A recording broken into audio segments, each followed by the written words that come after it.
জয় ও পরাজয়ের আড়ালে আল্লাহর পরীক্ষা। জয়পরাজয় মহান আল্লাহর পক্ষ থেকেই হয়। বাহ্যিক দৃষ্টিতে এ দুটি শব্দের অর্থ ভিন্ন হলেও আধ্যাত্মিক দিক বিবেচনায় মুমিনের জন্য দুটিই সমান। কারণ মুমিন বিজয় লাভ করে আল্লাহর শকর আদায় করবে, যা তাকে আল্লাহ সন্তুষ্টি অর্জনে সহায়তা করবে, এটি যেমন তার জন্য কল্যাণের, আবার পরাজয় বরণ করলেও মহান আল্লাহর উপর আস্থা রেখে ধৈর্য ধরবে, পরাজয় থেকে শিক্ষা নেবে, তাওবা করে আল্লাহর সন্তুষ্টি পাবে, এটিও তার জন্য কল্যাণের। নিম্নে জয়পরাজয়ে মুমিনের করণীয়গুলো তুলে ধরা হল। বিজয়ী হলে করণীয়: আল্লাহর প্রশংসা ও ইস্তিগফার করা। মুমিনের উচিত বিজয়ী হলে বিজয় দানকারী আল্লাহর প্রশংসা করা এবং শয়তান যাতে কোনো অবস্থায় অহংকারে লিপ্ত করে বিপদগামী করতে না পারে তাই বেশি বেশি ইস্তিগফার করা।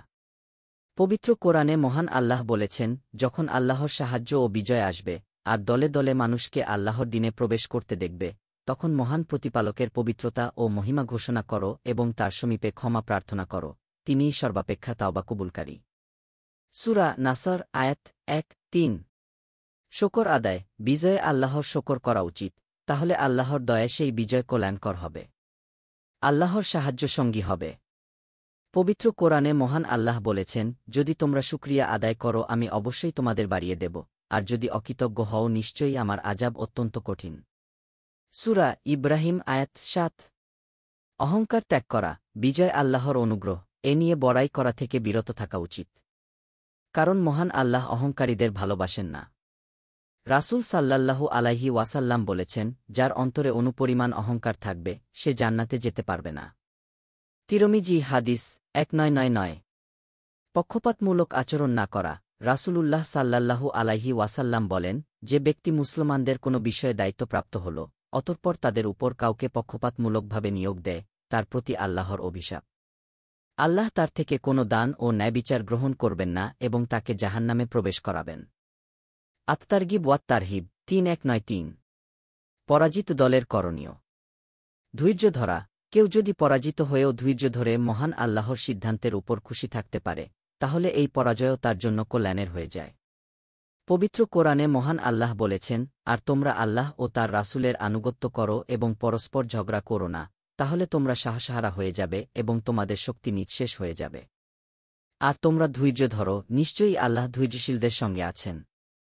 সূরা আনফাল আয়াত 4-6।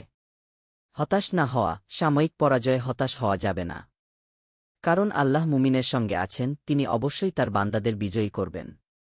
পবিত্র কোরআনে মহান আল্লাহ বলেছেন, তোমরা হীনবল হও না এবং চিন্তিত হও না, তোমরাই বিজয়ী যদি তোমরা মুমিন হও। সূরা আলে ইমরান আয়াত 139। নিজের ভুল ও গুনাহ থেকে শিক্ষা নেওয়া।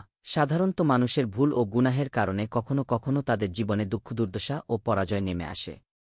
পবিত্র কোরআনে মহান আল্লাহ বলেন, আর তোমাদের প্রতি যে মুসিবত আপতিত হয় তা তোমাদের কৃতকর্মেরই ফল, আর অনেক কিছুই তিনি ক্ষমা করে দেন। সূরা আশ-শুরা আয়াত 30।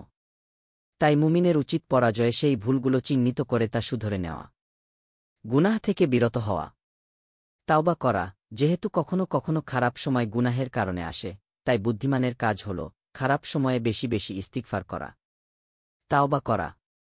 ইনশাআল্লাহ আল্লাহ সব ঠিক করে দেবেন। মহান আল্লাহ বলেন, আর আল্লাহ এমন নন যে তাদের আযাব দেবেন এ অবস্থায় যে তুমি তাদের মাঝে বিদ্যমান, এবং আল্লাহ তাদের আযাব দানকারী নন এমতাবস্থায় যে তারা ক্ষমা প্রার্থনা করছে। সূরা আনফাল আয়াত 3-3। শক্তি সঞ্চয় করা। পরাজয়ে দমে যাওয়া মুমিনের কাজ নয়। মুমিনকে আবার ঘুরে দাঁড়াতে হবে, শক্তি সঞ্চয় করতে হবে। পবিত্র কোরআনে মহান আল্লাহ বলেন, আর তাদের মোকাবেলার জন্য তোমাদের সামর্থ্য অনুযায়ী শক্তি ও অশ্ববাহিনী প্রস্তুত করো। সূরা আনফাল আয়াত 6-0। দিন প্রচারের উদ্দেশ্যে ভিডিওটি শেয়ার করুন। লাইক, কমেন্ট, ফলো এবং চ্যানেলটি সাবস্ক্রাইব করে পাশে থাকবেন। মহান আল্লাহ আপনাকে উত্তম যা দান করুক। আমিন।